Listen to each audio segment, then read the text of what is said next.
mais de 200 peças sacras foram produzidas por Aleijadinho ou são atribuídas ao artista mineiro nascido em Ouro Preto. A riqueza deste acervo fez dele o mais importante arquiteto, entalhador e escultor de arte colonial do Brasil. Conhecer toda a obra do Aleijadinho em Minas tomaria um tempo enorme. Você precisaria visitar pelo menos 9 cidades e passar uns dias em algumas delas para admirar todos os trabalhos. É uma tarefa muito mais reservada aos estudiosos da arte. Por isso, nós preparamos para você um roteiro que dura apenas um fim de semana, em que você vai visitar 4 cidades e terá, ao final do passeio, uma amostra bem representativa do que o mestre Aleijadinho nos deixou.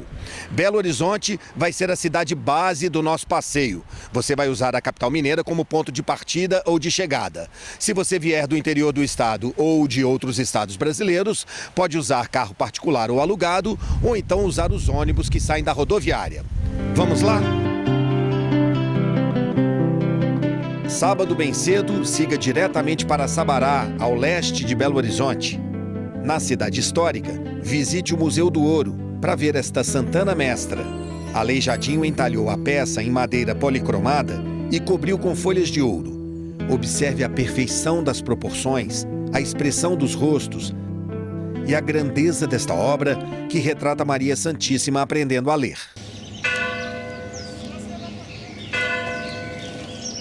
A uma pequena distância do museu, fica a igreja de Nossa Senhora do Carmo. Do lado de fora você já vê intervenções de Aleijadinho nas esculturas em pedra-sabão.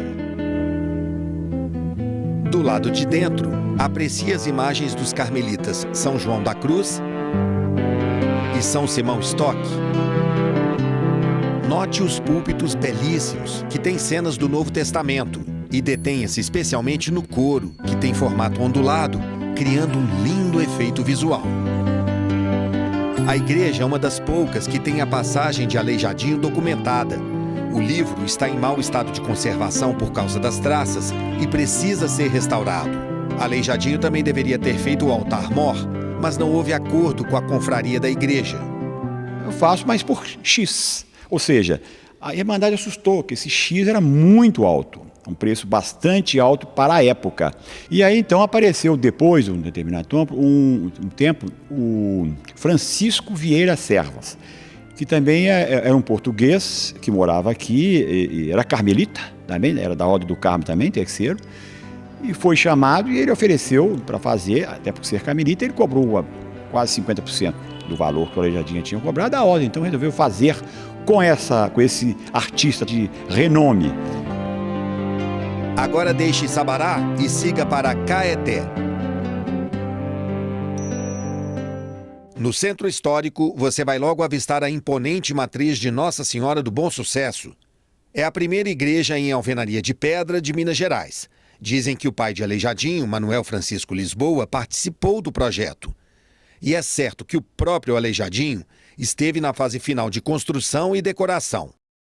A matriz tem 8 altares e em 2 encontram-se imagens de Aleijadinho, Santa Luzia e Nossa Senhora do Carmo.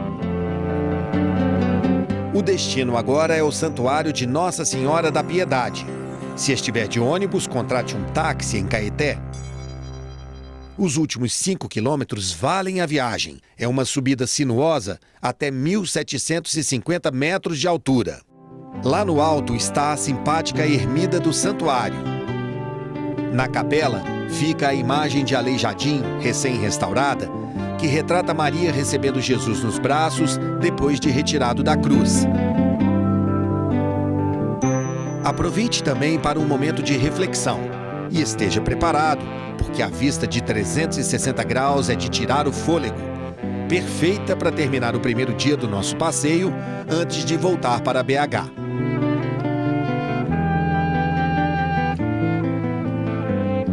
Manhã do segundo dia, dirija-se bem cedinho a Nova Lima, a sudeste da capital.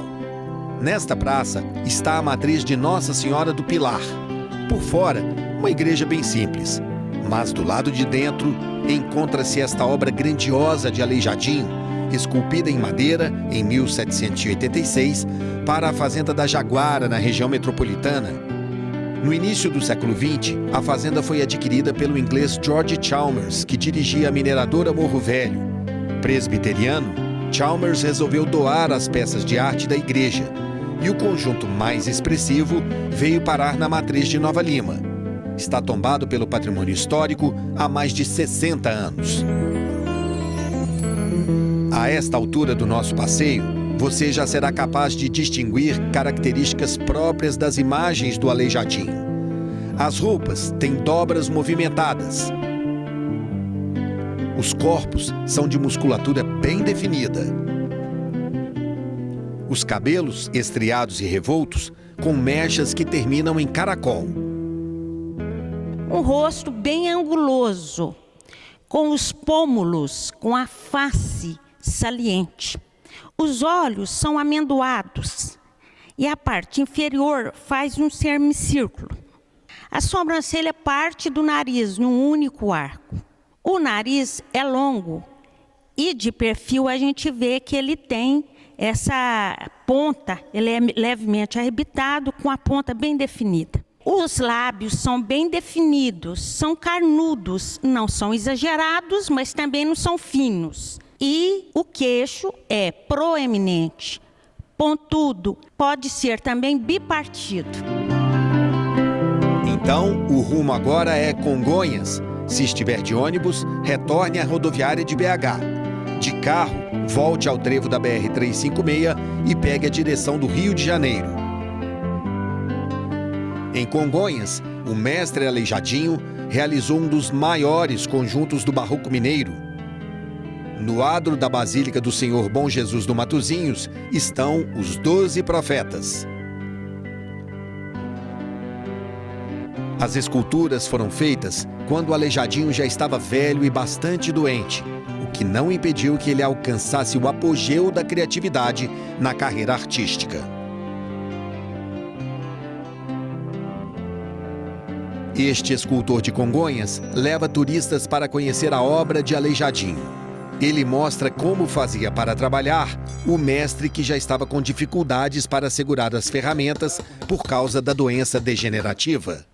Agora, quando a Hansen ataca esse nervo, o polegar fica paralelo e você perde o movimento de fazer a oposição. Então você passa a segurar, empunhar as coisas só assim, né? Então, empunhar uma ferramenta desse jeito, você perde a função do polegar. Então você não tem a pega, a firmeza. Nesse caso, segundo os relatos, o Januário, que era o ajudante do Aleijadinho, o escravo, ele amarrava as ferramentas nas mãos do Aleijadinho. Mas só de eu fazer isso aqui, ó, eu já consigo ter uma firmeza maior, que eu possa empunhar a ferramenta e trabalhar normalmente. Claro que ele teve um tempo maior para se adaptar, mas é possível você trabalhar desse jeito aqui, ó. Em frente aos profetas estão as 6 capelas dos Passos da Paixão de Cristo. Nelas encontram-se 64 figuras de madeira que retratam cenas dramáticas da Via Crucis. Uma das estações mais impressionantes é a da ceia. Aleijadinho retrata o momento em que Jesus diz: "Em verdade vos digo, um de vós me há de entregar." Os apóstolos se mostram confusos e indignados, menos um.